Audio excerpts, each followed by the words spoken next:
All right. Welcome in, everyone. This is Wildcat Economics. We're excited to have today on the podcast Craig Jacobson. Mr. Jacobson, thank you so much for joining us today.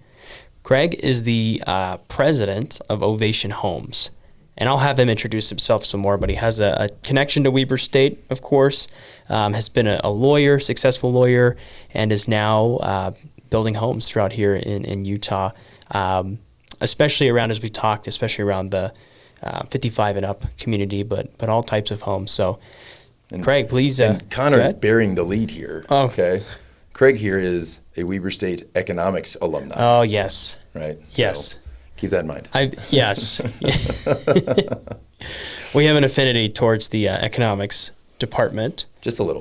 Which you should. Yeah, I do actually. I've talked about this before on the podcast. I was an accounting major, still work in accounting, but my passion is economics. I love economics. But yeah, so to begin, Craig, I'd love to give you some time to introduce yourself, and then we're going to dive into the housing market, which we've talked about before, but is a very important topic here in Utah right now. But please tell us about yourself, how you got to where you are. Well, thank you very much, and I'm glad to be here.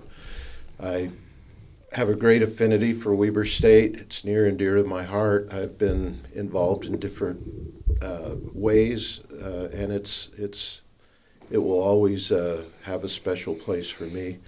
I graduated from Weber State back in the 8-track tape era, or maybe the Walkman era is about where you could peg it, 1986.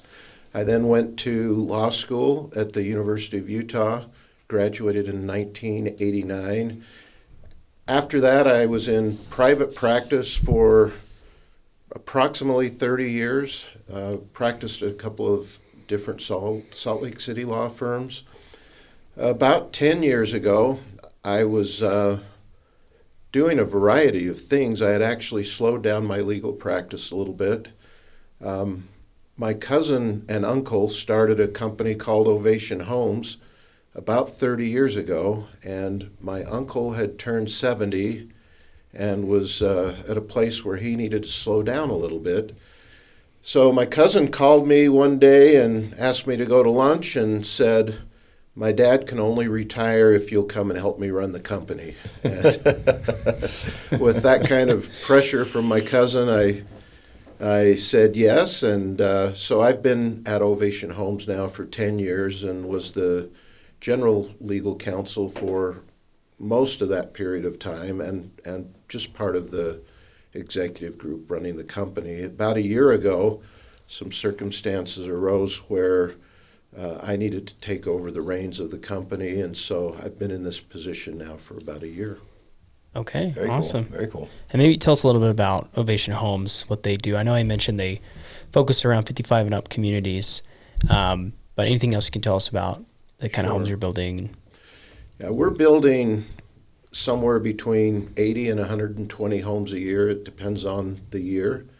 The niche is, as you mentioned, Connor, active adult, which is a special category of home that's been carved out under the Fair Housing Act, which actually allows you to discriminate and discriminate against younger buyers, placing those one person 55 or older has to be on title.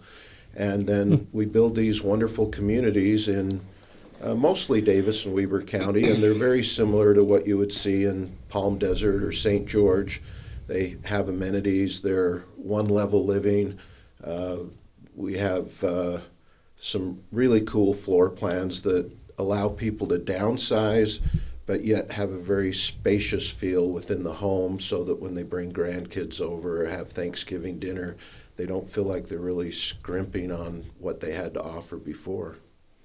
Very nice. Very nice. I think we often hear the word discriminate and we think of a negative thing, but as we'll talk about today, there's kind of a way that we can make rules to guide projects, whether it's housing or retail, to kind of get what we want. And as a community, it's saying, hey, we want this for this group of people, this for this group of people, and we can dive into more of why that is. But it's interesting to use that word. I think most people think, oh, discriminate, that's not good, but it's important for certain things. So, and it really is. If you take Davis County, for example.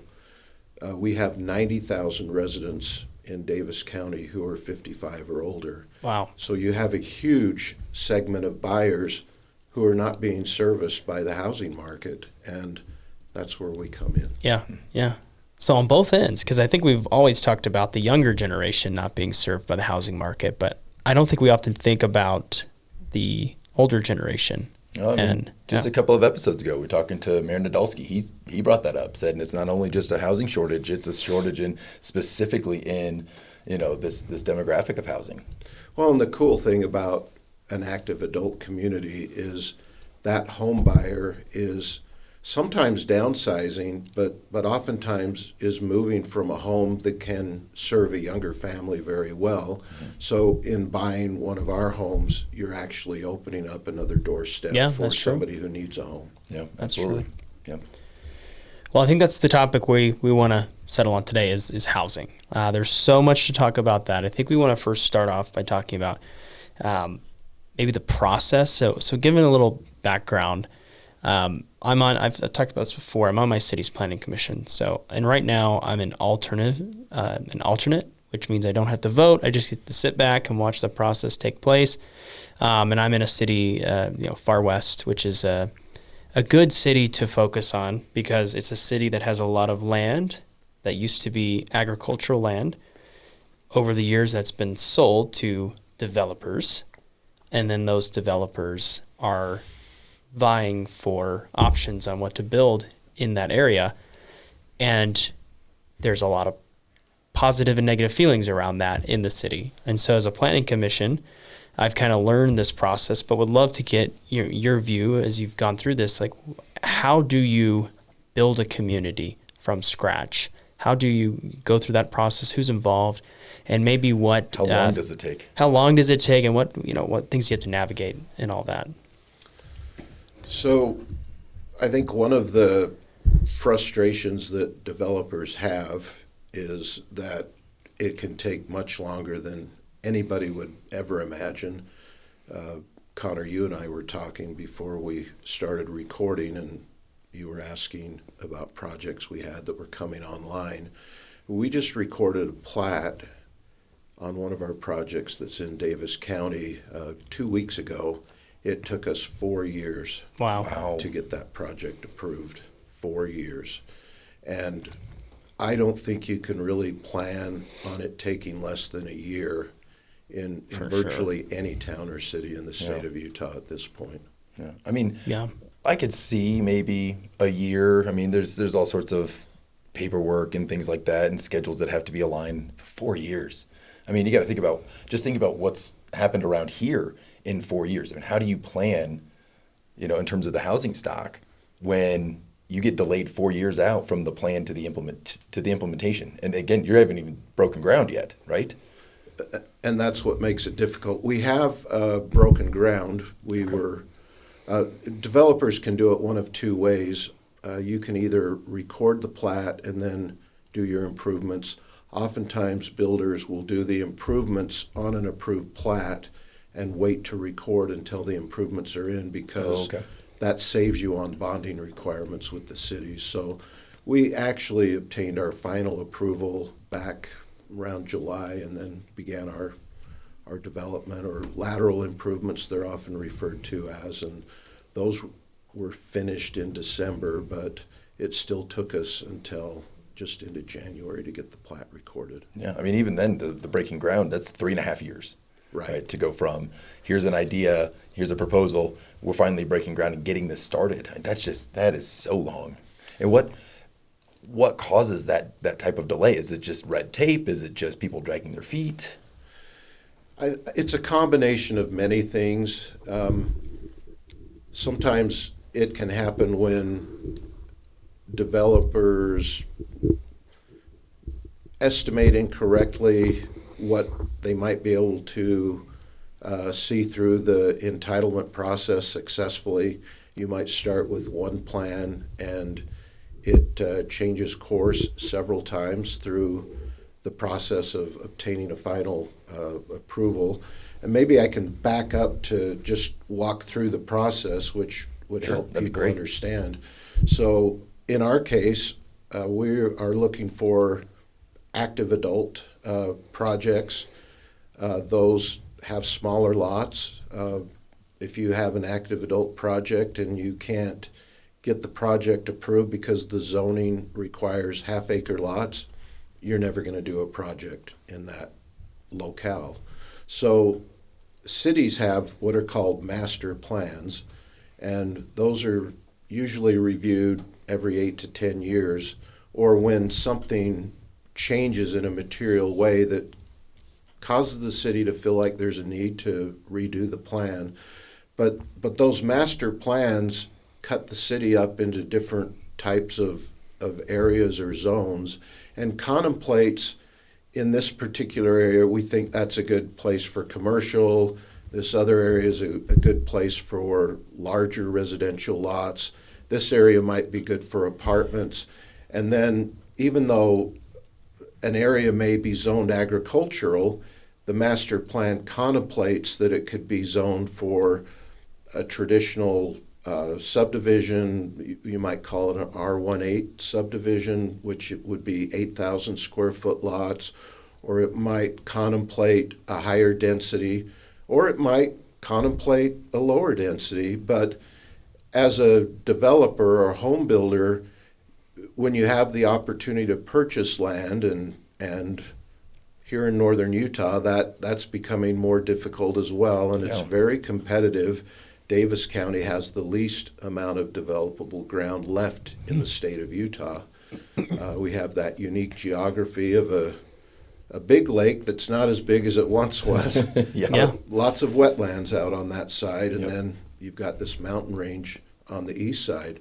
So we'll look at a project, and the first thing we're going to look at is what kind of zoning do we think we can successfully obtain for that project. And then we'll look at barriers to development, cost, what does the ground look like, what's the configuration. And if we think we've got a good shot at getting the zoning we need for one of our projects, then we will get our engineering team involved and do a conceptual plan of the project we would like to develop, and we start an application process. And so that's where then the time starts running up, because you'll first go in and go through an initial review, and then you'll go through a preliminary plat approval process. You may have to do, if you're doing the rezone, you have to do that either before the preliminary plat. Some cities allow you to do it in conjunction with the preliminary plat.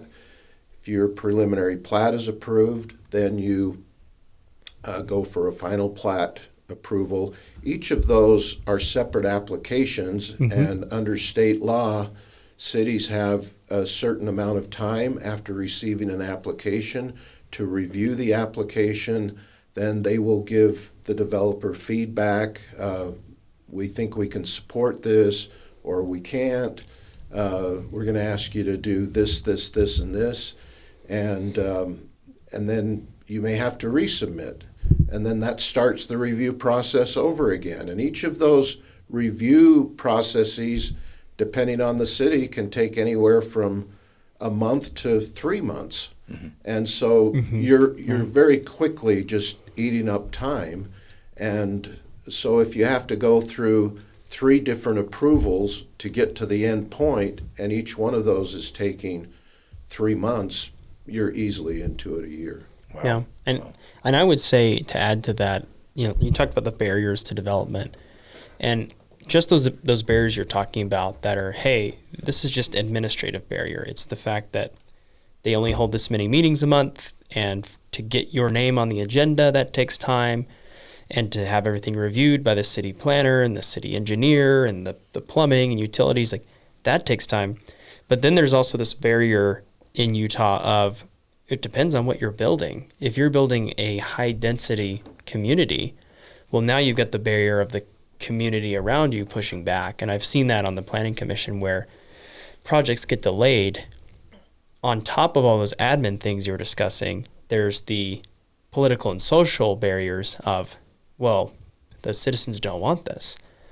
Even though the landowner, the developer, owns the land and is following the zoning rules and even has the backing of the state to say we need more high-density homes, you can get pushback from the community, and that can delay you another year or so. It may even, run you out of town.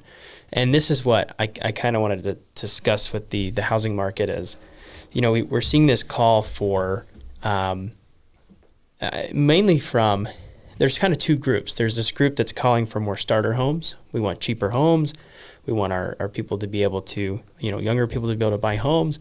55 and up communities, we want the right communities for 55 and up. And then you have this other side, and this happens a lot in the city of Far West and cities like it, where the people there are used to having, acre lots or at least half-acre lots, and they don't want anything high density, and so that drives down the supply of homes, and developers have a hard time getting in there to build what is economical to them or, what they want to pursue. And so I think on top of that, what's hard is you have so many voices at the table when a landowner, like a developer, comes to even start the project. And so I don't know if you've dealt with that as well on the political and social side, but I think it's a big barrier. Yeah, so do you mind me throwing out a few statistics here today? Go for it. So we would love that. Wildcat Economics, we love statistics. I will never say no to numbers. If you're an economist, you love those types of things.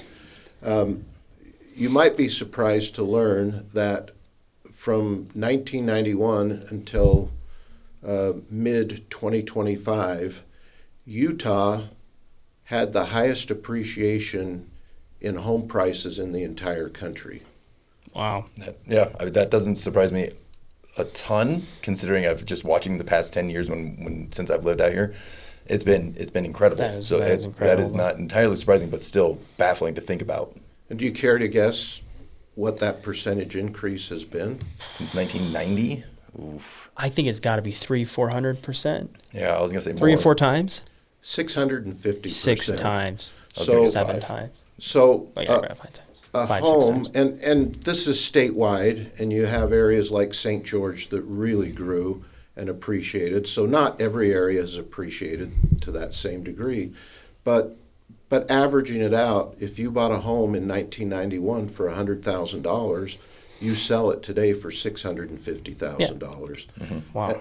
And that's crazy to think about. So raw land prices have gone up as well. Mm-hmm. And it is not uncommon now in Davis County to have to pay up to $500,000 an acre for raw land. Whoa. Well, that's okay because wages have gone up 6x over the year, right? I don't know if they've gone up that much.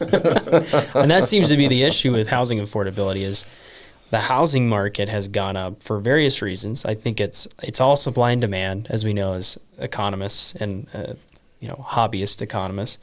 The idea that, look, there's a lot of demand for Utah. People want to live here. People who already live here want to stay here. And exactly. Coming in. And then, I've lived here since, the beginning of my life, and I want to stay here. And then we have a fast-growing population. We have a lot of children here in the state. And so that, our population is supposed to double over the next 10, 15 years. So lots of demand, but the supply is not keeping up. Yeah. And some of those reasons, right, it's hard to build homes, and it's hard to build the right homes to fit everything. And so that's causing this price increase, that we're talking about. So let's go back and look at this raw piece of ground. Let's say I buy 10 acres of land at $500,000 an acre. I've now spent $5 million. And I look at the master plan and I see, okay, I might be able to get R18 approved. Mm-hmm. And there are also overlay zones that cities have that say you have this R18, which is 8,000 square foot lots. You might be able to get an increase in density and within that zone even have smaller lots, but then you have to give consideration for that. You may have to help buy a park Put a for park. the city, or Yep. put in greater amenities into your project. And that's a different discussion. But let's just stick with the simple R18. If you have 8,000 square foot lots and 1 acre of ground is a little over, well, around 43,500 square feet, you think, okay, I can get 5 lots, 5 building lots. But that's just the math. There's no piece of ground that's rectangular. They're oddly Yeah, shaped. that's true. You have some portions of the ground that may be wetlands if Yep. you're in Davis County or Weber County. But let's just say, and you're allowed, you've got to put in the roads, you've got to put in detention basins. So if you were to get 4 lots out of that acre, you're now into that lot 125,000. Now your improvements are going to be somewhere between 100 and 125,000. You're now into that ground 250,000 potentially, and that doesn't account for carrying costs. If you Yep. had to get an acquisition loan to carry that ground during the entitlement process, 8%, 9% interest on a $4 million purchase can be a significant amount of money. Is that how high those interest rates are? They have been Oh, wow. since the rates went up. Wow. So now you're into it that much more. Then you turn around and build a 2,300 square foot home that literally will cost the builder $300,000 to build. The builders are entitled to a profit. And if you look at the leverage that somebody takes on, $5 million into the ground, if you're going to do spec homes, each home is, you know, the construction loan is going to be $300,000 or more. You can easily be leveraged $8 or $9 million on that 10-acre project. Wow. And again, you're running interest on that. Yeah. And so, is a 12% margin unfair for that builder to have? I don't think so, given that much risk. So, say the builder's making 80 or 90,000 on that home, you're all of a sudden, there's no way you can build that home for less than, and sell it for less than 650,000. Those are just the facts. Yeah. Yeah. And people think that the developers are greedy, but they're taking on all this risk. What if you make that purchase and then the city doesn't approve your project? Yeah. Now you've got problems. Yeah. We have developers in that situation right now where, yeah. I mean, I wonder if that explains. So when I was kind of searching around doing some of my own research, I realized that there are a lot of companies that build apartments, condos, even townhouses, like large multi-unit buildings. When it comes to standalone homes, I didn't see as many companies kind of out there doing this. And maybe it's because of that, because it is a lot more risky than, hey, I'm building in the city. It is zoned for multi-unit, and I'm going to build a building, and there's maybe a lot less risk in that realm versus the scenario that you're painting here. Yeah, the last I looked at it, which was a couple of years ago, we were short about 40,000 doorsteps in Utah. It's only grown since then. Yeah. So let's say it's 50,000. We've got to build a city larger than the size of Layton to take care of our housing shortage. So we've got a severe shortage of homes, and everybody knows that. Mm-hmm. And then you start talking about how can we fix that problem? And the easiest solution is higher density. But then you go into a city and we're back now finally to answering your question. Yeah. And somebody else built their home 10 years ago and has a half-acre lot, and they went to Syracuse or West Point or Far West or wherever because they liked that rural feeling, and now they see a project coming in, and they would view an R18 project as high density. That is not a high density project. What we would, for example, look for an active adult project, because keep in mind, these are homes that are maintained by the HOA. The homeowners don't have to do their own yard work. They don't have to do snow removal. but we really need the lots to be more like 6,000 square feet. Well, you come in and propose that type of project. Still big. That's still pretty big.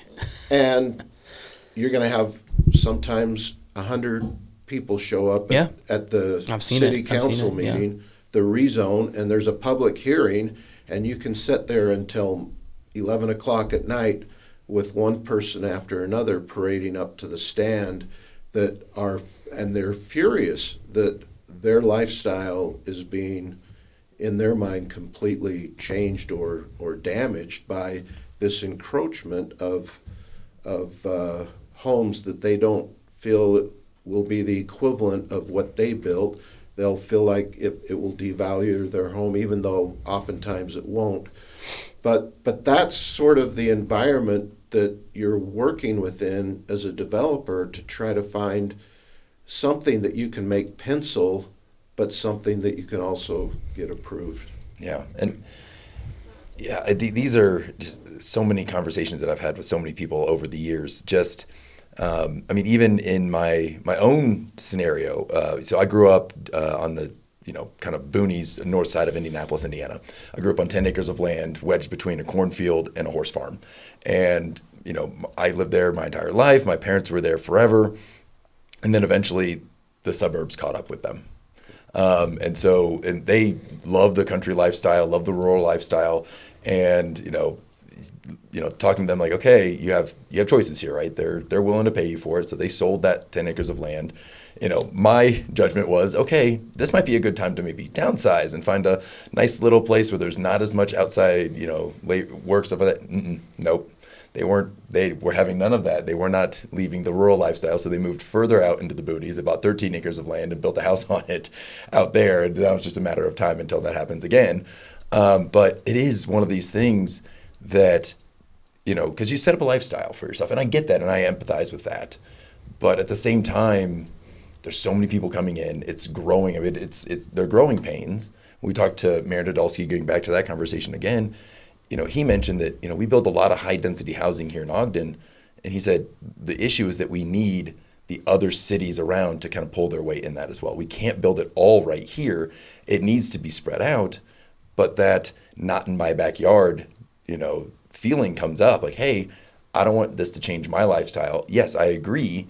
We need more supply. We need higher density. That sounds like a great idea, but how about you build it over there instead of right here? And I think it feels like the issue we've gotten into is every city is saying that exact same thing. Yes, we agree that is the solution. Yeah. That is absolutely the solution, right over there. Yeah, and that's what you often hear is, we like the idea of your project, but this is not the right place for it. And no developer that is going to last for more than a year or two is just going to take a roll of the dice on a project like this. So you vet it out as carefully as you can, and you usually are not going to move forward if you don't have support of the city staff. And so they can issue a report that recommends approving the project. Then you have your public hearing to get the project approved, either the rezone or at the preliminary plat stage. And you think you've got the votes, and 100 people show up and they're outraged.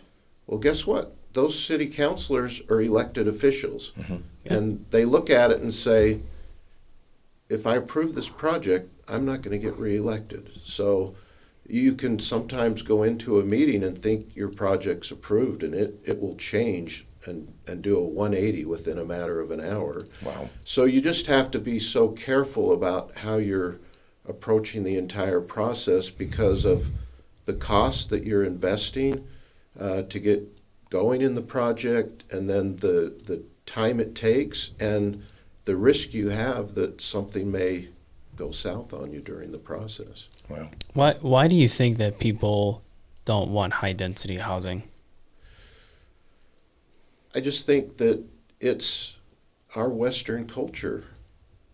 I grew up, it's pretty much, I think, what you said, Andrew, in your illustration.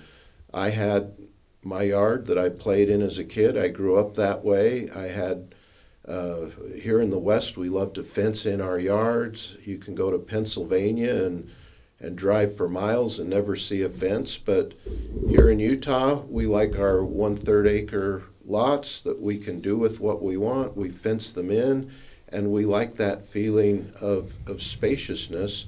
And it's a cultural thing that's hard to overcome. It really is.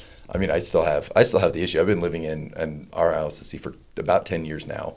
And again, that kind of country boy, rural aspect comes out all the time, where I'm sitting there like, who's out there? Like, just walking by, like, why are you so close to my house? Like, what is happening here? Sure. You can't shake that. See, I totally get what you're saying about those examples you were talking about with people going into meetings and having things change. We had that same thing happen in Far West, where there was a development, it included a rezone, and then on top of that, it was a development agreement, which is essentially a way to plaster new rules on top of the master plan, so it makes the master plan even more flexible. And all this was basically a somewhat high density mixed use plat, and the surrounding citizens all showed up, and it was a very emotional meeting, and they were able to at least delay the project for about 6 months. And that was mainly just because there was a lot of this, we don't want high density housing, we don't want it to bring the riffraff, we don't want it to lower our the value of our land. We moved here first, we were here first. And I think what's going to happen, I'm hopeful that first people will realize that our entire nation is changing. When we first look at the United States, especially the West, you needed a lot of land to live because you had to produce agriculture. We were very farming people. Mm-hmm. And then the Industrial Revolution, we basically traded land for community support. We said we're going to move into cities because that's now where the economics are happening. That's New York City, that's San Francisco. You basically say, instead of having all this land to produce agriculture, I'm going to go move into this little apartment where all of my services now are right on top of me, and I can work in the city. And then over the past few decades, we kind of had this idea of the suburbs. So you look at going from agriculture to urban to suburban, which is this weird conglomerate of, you have land, but you still want to be close to the city. And now I feel like we're kind of going into this era where, okay, it's becoming, you just can't afford a suburban life now. We almost have to go back into a higher density society. And I kind of look at, I got a lot of friends who live in the UK. And in the UK, everyone lives in high density housing. It doesn't matter how wealthy you are. Everyone has small homes and small lands. And that's just the culture there. And so I actually do see a future in the United States where we do start to accept high density housing, as that's just how we have to live now with our population growth and our lack of land, especially here in Utah, where our population center is right along this little Wasatch Front. You can't necessarily build up the mountain. You can't build into the wetlands. So I think we're just going to have this process as older generations, move into retirement homes and new buyers are coming out of the scene. This kind of switch from, hey, I want all this land that I want to fence myself into. It's going to be totally normal to live in a townhouse for your entire life. Like I do think that's going to switch. It's just going to take time. Yeah. Well, can I give you an example? I'm not going to mention which city it is, but there's a particular city where we've done multiple projects, and the city started approving quite a few townhomes and higher density housing, and there was a tremendous backlash within the city, and there were some people who ran for city council. One of them in particular ran on this platform that I have been called of God to stop the greedy developers. And you could read that on this candidate's Facebook page. And they were successful. They threw out the old city council, took control of the city council, and downzoned the entire city. So that now you can only build on 1 acre lots in most of the ground that's left that can be developed. Guess what? Nobody's going to be building homes there. Yeah, no developer's going to take that The risk, irony is this woman had 10 children. And I think when those children are ready to buy homes, they're going to be saying, well, Mom, where are the homes? Maybe you were called of God, but my God's telling me that I want to be able to own a home. Yeah. And I can't under these circumstances. I have 3 daughters, none of whom are homeowners yet. And how are they ever going to be a homeowner? It's almost impossible right now because the average home price in Utah is $550,000. Mm-hmm. The median household income is at about $93,000. To be able to qualify for that $550,000 home, in the current interest rate environment, you have to have about $150,000 annual household income. Wow. So the gap is so large. And so whether there's a natural change or the younger generation becomes the majority of the voting bloc and says, we want to own homes. Okay, so just in for the sake of time, we've got to start kind of wrapping this up. But I do want to ask, as an economist, I tend to prefer kind of that natural movement, towards, okay, we just kind of all accept that this is a problem. The problem is that takes a long time. And we've seen that even when we agree that that might be the case, it might take 4 years to get to get a project approved to just start the building process. Do you think that, does the solution lie in something as what I would consider to be kind of radical as the state coming in and saying, hey, cities, you cannot put, acreage restrictions on in your plans? Is that something that we've seen talked about at the state level, or would that even be possible? It certainly is possible. I think this legislative session is going to focus more on some of these issues than any in the past ever has, because the housing affordability issue is such a huge issue. I've had meetings with some of the people who are involved in that policy making, and they are creatively trying to think of ways that we can get there. And I'll just give you one example, and I'm not suggesting that this will happen, but we've all seen how much land UDOT has had to purchase to build those corridors up through Davis County. Mm-hmm. Well, there's always remnant land that's there after the project is done. UDOT turns around and sells that. Well, that's state-owned land. That land could be sold to developers, and the state is not controlled by the city codes, and they could allow a developer to do whatever density those two parties agree upon, and then create some financing that would be favorable to the developer.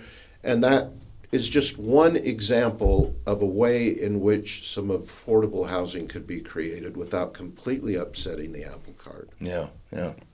Interesting. That is creative. I think, and then just kind of thinking the next step, if you can build those higher density on the state land, suddenly then the next, within the city, that next kind of parcel of property becomes more, I would say, viable for higher density, right? Building for there. And it's easier to build higher density next to higher density. And so it could be one of those things you just kind of start the process and let it grow from there. And, for sure. And that might be also part of that kind of natural way of going about it. We just need someone to step in and start the process, get the ball rolling. Well, one solution I've seen, I believe this is a UDOT initiative as well, is, because this has to do with city transportation, the idea of having city centers. So basically you build your density around your city center.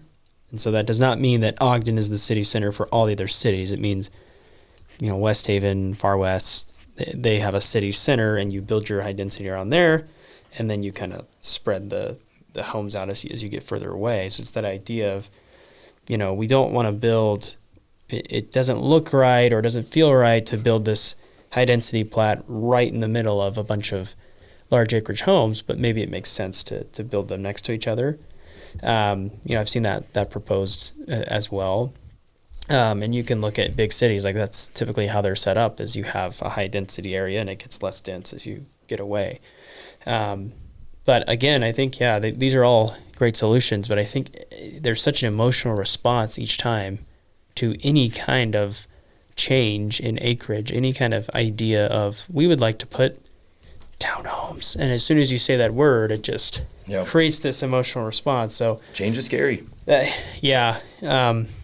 But change is necessary. I think what's going to happen is we're all going to realize, even right now, as interest rates are high, we haven't really seen housing prices go down. The only housing prices I've seen go down are people who really need to sell their homes and want to make it, very viable for buyers. But even with this high interest rate environment, and by high, I mean high for the last decade, these interest rates we have right now are actually pretty good when you compare them to past rates. But we're just not seeing prices fall. I have so many people who are like, I'm just waiting on prices to go down because of the interest rates. It's like they're not really moving. And honestly, I don't think prices are going to, in an absolute sense, we should probably wrap up with this. In an absolute sense, I don't see housing prices actually falling. The goal, in my opinion, is to find a way to increase supply so that wages, incomes catch up to, incomes grow faster than the housing prices. Eventually you get to that point. You would have to, in the current situation, in order to get housing prices to actually fall, there's just no way you're going to be able to build that much supply that quickly. It's going to have to be a gradual process. And people don't like that answer because it's not a quick solution. It doesn't solve my problem now. But I think that's the most realistic way of thinking about this in the next 10, 20 years, is if we can start to increase the supply now, we get the housing price growth to slow down and allow incomes wages to catch up. Yep. I'm going to go tell my employer now, hey, if you want to help out the housing prices, you got to give everyone a raise. I'll talk to the president if we were we'll see what she says. Well, I think we can wrap it up there, Craig. It's been awesome having you here today. I think we've learned a lot, and we just appreciate you coming on and sharing with us your talents and everything that you're doing there at Ovation. It's been a pleasure anytime. Yeah, it's been great to get your side of this perspective. We've heard from politicians, we've heard from potential homeowners so much, and it's nice to kind of see, okay, let's hear about what's going on the building side. Like, what are some of the drawbacks here? But we really appreciate it. Okay. Well, thank you, listeners, for listening. We'll be back with more interviews here on Wildcat Economics. Yeah. But thank you. Continue to share this with your friends and family, and just thank you for listening. Let us know how we're doing. If you got anyone in particular you want us to have on the show, let us know.